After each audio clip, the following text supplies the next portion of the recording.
मित्रांनो, बऱ्याचशा वेळेस कोर्टामध्ये मी ज्यावेळेस येतो आणि जे आरोपी असतात त्यांना मी विचारतो की गुन्हा कसा झाला.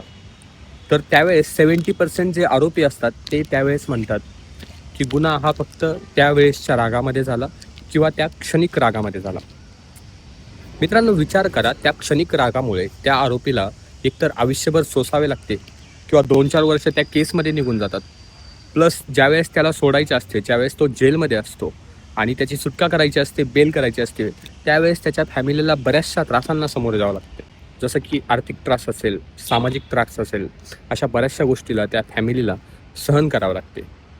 आणि पुढे ज्यावेळेस त्या आरोपीचं लग्न होणार असतं किंवा त्याच्या भावा-बहिणींचं लग्न असतं, त्यावेळेस पण त्या आरोपीच्या त्या गोष्टी समाजाकडून बघितल्या जातात आणि त्या गोष्टीचाही त्याला त्रास होतो.